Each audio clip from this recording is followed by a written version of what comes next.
Welcome to the 89th episode in our AI and You podcast series. Today is Wednesday, March 16th, 2022, and I'm your host, Vicar Saidi. I'm a computer scientist and engineer, a lecturer, and a consultant. I'm also the author of several books. My most recent book is about artificial intelligence and is titled The Genome Affair. The Genome Affair is a speculative work. It examines what the world might be like if some of the more extraordinary capabilities forecast to be realized in AI over the next 20 to 30 years were actually realized today. Given the growing list of frightening existential threats humankind now faces, the book pays particular attention to the impact AI is expected to have on world affairs. The book is available in ebook format for those who prefer to read on a digital device, but it's also available in a high-quality paperback edition. The Genome Affair is available on Amazon, so I hope you'll take the time to read it and to leave a review. Amazon book reviews are very helpful for writers.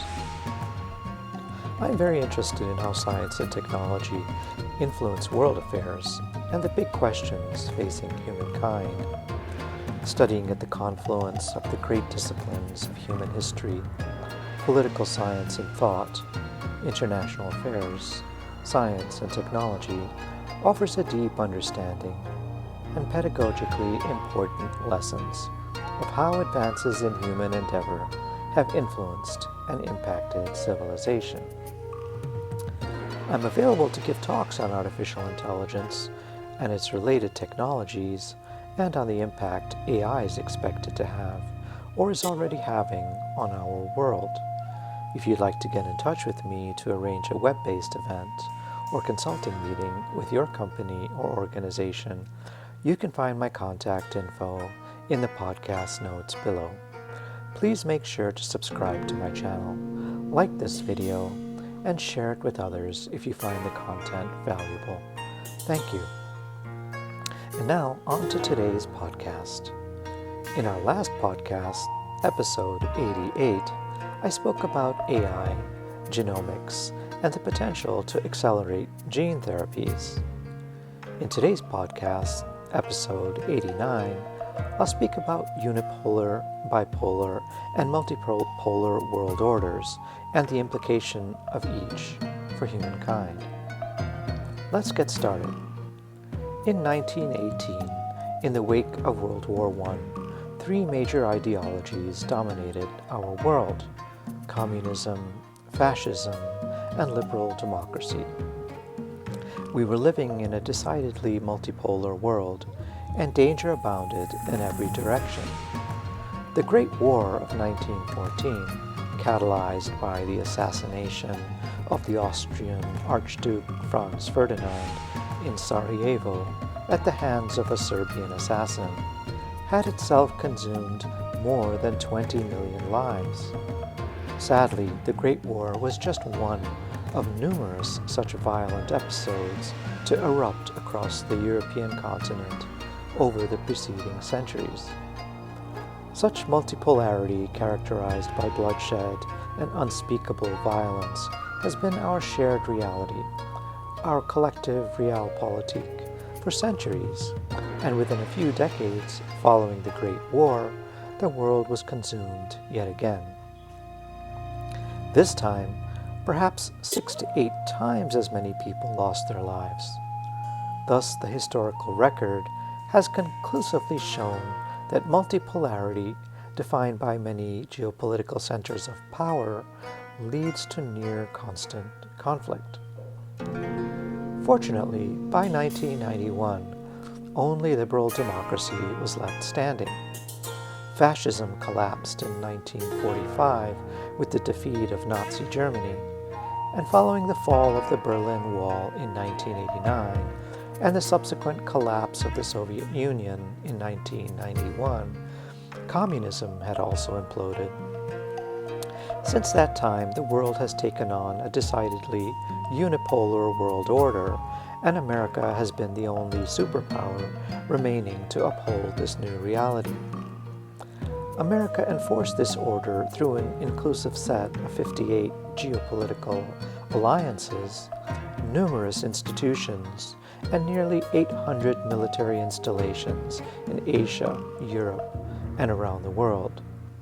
For most of the last 30 years, this unipolar world order has become the norm to which the world has, begrudgingly or willingly, acclimated.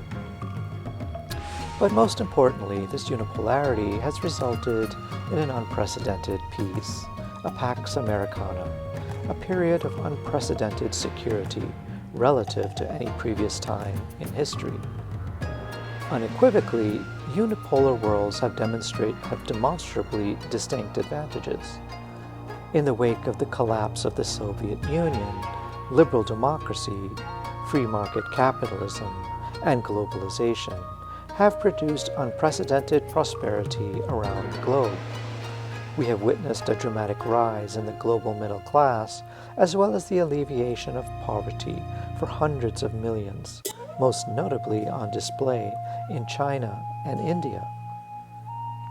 In the wake of this extraordinary Pax Americana, George W. Bush's military adventurism and that of a few others notwithstanding, we have also witnessed a dramatic decline in military expenditures around the world.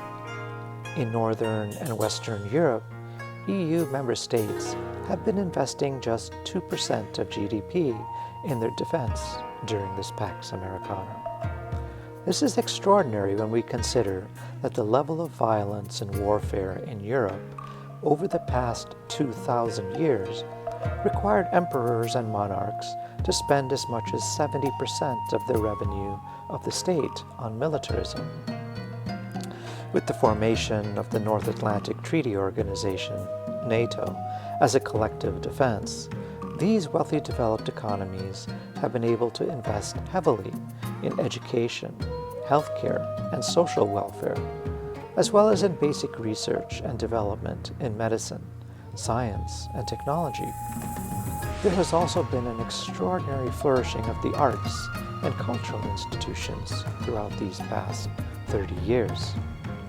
Such a reorientation of government expenditure towards the collective good has produced dramatic benefits for society. Citizens of these polities are living healthier, more fulfilling, prosperous, and relatively much safer lives than at any time in history. Most people today are more likely to die from exposure to sugar, salt, and fat than from exposure to gunpowder or sharp objects. Further supporting this thesis, survey after survey confirms society's satisfaction for life under liberal democracy and free market economies within this unipolar world order. During this period of Pax Americana, people in the developing world have also benefited from the investments made in North America and Western Europe on research and development in medicine, science, and technology. Globalization has enabled the unencumbered flow of goods across borders, underpinned by the West's financial resources to facilitate the process. Consider, for example, the extraordinary achievement of the West in developing many new, safe, and effective vaccines and therapies for the COVID-19 coronavirus within 1 year of the pandemic outbreak. Also consider the technology used for testing and tracing, or the best practices in public health to contain the spread of the virus. Each of these benefits have been made available to the developing world through commitment and coordination between civil society and government and non-governmental organizations, NGOs, such as the Medicinal and Vaccine Alliances, COVAX, CEPI, and Gavi, they created. Today, scientists are working to identify the top 20 pathogens most likely to result in future pandemics, and are using artificial intelligence to predict the three-dimensional folding pattern of these proteins. Once this previously insurmountable problem of understanding the folding pattern of a protein is understood, Pharmaceutical physicians and scientists can more quickly identify chemical compounds that can best modify the behavior of these protein nanomachines or disable them entirely. It's an extraordinary achievement that benefits all of humankind. We are now in a position to develop safe and effective therapeutics and vaccines very quickly should another epidemic or pandemic erupt, thus preventing death and economic suffering across all geographies. But we must realize that so many of the incredible medical, scientific, and technological achievements and their applications to humankind's problems during these past 30 years, artificial intelligence, biotechnology, computing, data science, and genomics, were only possible due to the relative stability and security made possible in a unipolar world order guaranteed by America. The rise of China in the past 2 decades has been a modern miracle. In 2000, China's GDP was only 1% of global GDP, but by 2020, the Chinese economy's share of the global total had grown to 15%. This was only possible due to globalization underwritten by Pax Americana and the free flow of ideas, raw materials, and the sharing of research across the globe between societies willing to immerse and invest in themselves and their societies for advancement and growth. But now, with Xi Jinping at the helm of the Chinese Communist Party, we seem to be trending towards a bipolar world. President Xi is fond of saying, Chairman Mao made China stand up, Deng Xiaoping made China rich, and I am making China strong. It is an effort to secure his third term as president, despite Chinese Communist Party rules that require a Chinese president to step down after 2 terms. Over the past 5 years, an authoritarian President Xi has moved us towards a bipolar world in which a rising absolutist power is demanding a seat at the table. Xi is not willing to accept America's singular authority over a unipolar world, even though the very rise of China has been contextualized and enabled by American unipolarity. It's an ideological challenge the world has not witnessed in 30 years, but it does have the benefit of pushing the West to sharpen its pencils and improve its own governance. In the United Kingdom and the United States, a great deal of dissatisfaction has been registered by the citizenry towards its democracy. Large numbers now feel they have been left behind by globalization, the mismanagement of immigration policies, and the rise of Fourth Industrial Revolution technologies.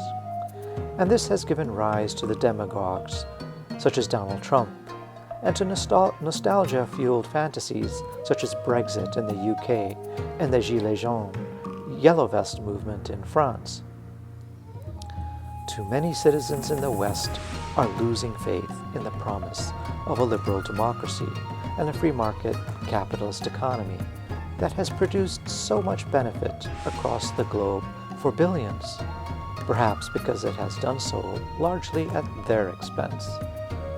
Of late, the West seems to be in the midst of a classic Thucydides trap vis-à-vis the Peloponnesian War of circa 400 BCE, when the established power of Sparta was confronted by the rising power of a democratic Athenian state.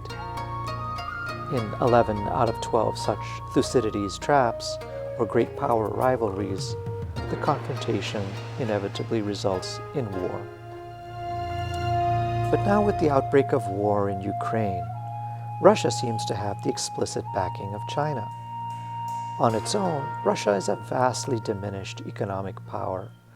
Its economy is overwhelmingly dependent upon the extraction of oil and gas, to which the Europeans are now beholden, at least in the short term.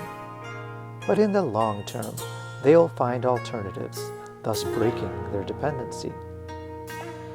Food insecurity is also a major challenge we must now confront.